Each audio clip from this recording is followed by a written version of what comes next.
Alain de la Morandais, bonjour. Bonjour. Votre visage est bien connu des téléspectateurs. Vous êtes prêtre, théologien. Vous avez publié un livre d'entretien sur la sexualité, chemin vers Dieu.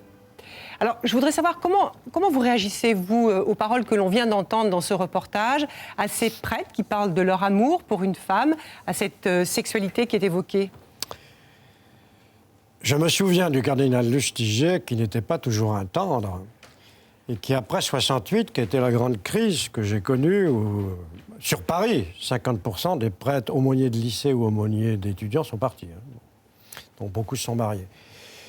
Et le cardinal disant d'eux, ce sont des traîtres, qu'ils aillent vendre des sardines. C'est des mots que vous reprenez à votre compte ? Non. Je ne les reprends pas à mon compte, mais j'allais dire en deux mots, j'étais amoureux. J'ai pas cédé. Je suis parti. Vous le regrettez aujourd'hui ? Du tout. Non, je suis parti, j'ai fait un an de désert pour couper. Pourquoi ? Parce que, bon, toutes leurs histoires sont touchantes, mais le cœur de notre foi, on vient de célébrer Pâques, c'est mourir pour revivre.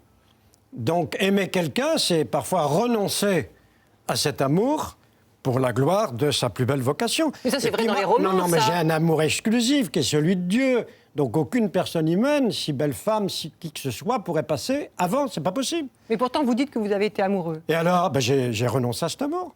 Et dans les histoires qu'on vient de voir, je dis, si ces femmes avaient vraiment aimé leurs hommes prêtres, elles seraient parties. Elles auraient dit, ton sacerdoce passe avant mon bonheur et mon amour. C'est très dur ce que vous dites pour ces hommes-là qu'on a entendus dans ce reportage.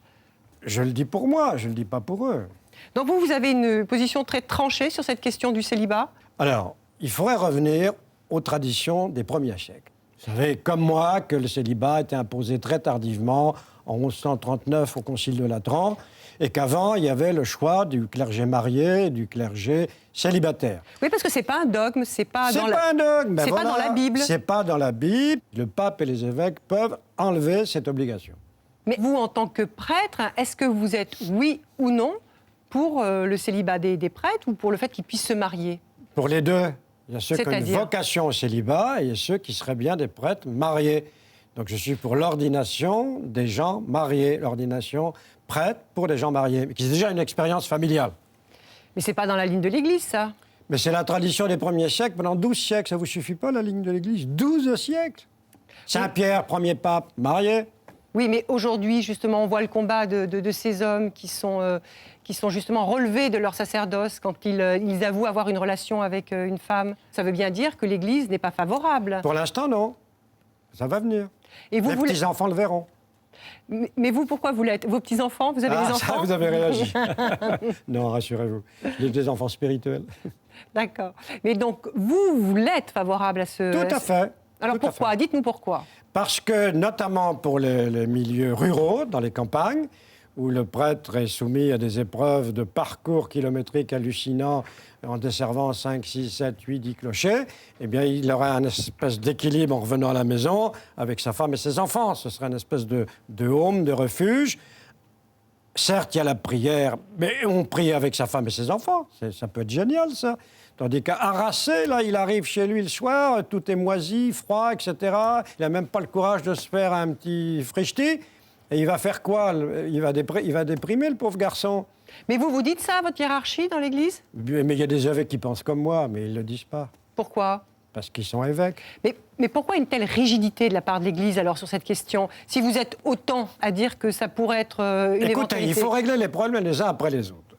Benoît XVI, que je défends, parce qu'il a eu le courage de prendre à pleine main le problème épouvantable des prêtres pédophiles, ce que n'avait pas fait Jean-Paul II, on ne va pas tout faire à la fois. Ensuite, il pourrait y avoir une autre transition. Il existe depuis le Concile ce qu'on appelle des diacres permanents, c'est-à-dire des hommes mariés qui peuvent baptiser, prêcher, célébrer des obsèques. Pourquoi ne seraient-ils pas ordonnés prêtres ? Ce serait une transition. Vous savez, dans l'Église, les réformes, il faut les faire à petits pas. Même s'il n'y a pas de syndicats qui défilent dans la rue. Donc vous nous annoncez les prochaines réformes au sein de l'Église, là ? Je ne vous annonce rien du tout. Je ne suis pas Madame Soleil, ni rien du tout. Mais j'allais dire que je ne pense pas, honnêtement, que ce sera Benoît XVI qui fera ça. Bon, mais laissons du travail aux successeurs. Et puis vive l'espérance, quoi. Alors, qu'est-ce que vous pensez, vous, par rapport à ces enfants qui sont nés dans le cadre de ces liaisons clandestines? Est-ce que ce n'est pas un peu choquant aujourd'hui que l'Église n'ait pas une attitude très claire, très affirmée par rapport à ces enfants? C'est un peu hypocrite et choquant, je le confesse. Mais je voudrais dire juste une chose avant. Surtout pour les prêtres plus âgés. Moi, dans ma génération, j'ai 75 ans passés, je ne suis pas un perdreau de l'année, bon. Mais je fais partie d'une génération élevée à Rome, la plus belle université romaine, où on nous a jamais fait un cours ou parlé de sexualité, d'affectivité. Donc je trouve qu'il manque vraiment dans l'Église une petite repentance, parce qu'elle est responsable de ne pas avoir formé une génération. Il paraît que maintenant on les forme mieux. Alors, Ceci dit, l'extrait que j'ai vu... Qu'est-ce que vous en pensez alors? La façon dont est abordée la sexualité? Eh ben, je pensais qu'elle était 50 ans en arrière. C'est-à-dire que le brave père Bonnet est en train de nous mettre sur le même plan la masturbation, une relation sexuelle avec quelqu'un d'autre, la chasteté, le célibat. Enfin, ça ne veut rien dire. Pour revenir sur la question des enfants. Alors, pour revenir sur la question des enfants, il faudrait que l'Église soit plus claire. Si un prêtre a fauté, comme on disait autrefois, et qu'il a un enfant, ben, la priorité, c'est l'enfant. Il quitte son sacerdoce, il joue, et il doit prendre ses responsabilités de père de famille. Alors qu'on est sur un double jeu, quoi. Et en ce qui concerne ces déclarations d'évêques qui ont dit qu'après tout, le célibat, c'était quelque chose d'essentiel pour l'Église, parce que des prêtres mariés, c'était aussi une façon de dilapider le patrimoine de l'Église. Est-ce que ça veut dire que le célibat, c'est aussi une question d'argent pour l'Église? Oui, il y a une question d'argent, pas la même qu'historiquement autrefois. Une des raisons, disent les historiens, mais moi je ne suis pas historien de cette période, disent que le célibat, en XIIe siècle, a été imposé parce qu'il y avait des problèmes d'héritage. Aujourd'hui, le vrai problème, c'est que si on ordonnait prêtre des gens mariés, comment voulez-vous qu'un prêtre qui gagne comme moi 880 € par mois élève une famille? Il faudrait que madame travaille. Il faudrait que l'Église soit plus généreuse. Mais elle ne peut pas, l'Église de France est fauchée. Enfin, il faut quand même dire les réalités en face. Il y a encore des gens qui ont les fantasmes de l'Église riche. Non mais oh, c'est fini ça. Et c'est pas plus mal. Vous n'avez jamais souffert de la solitude du célibat?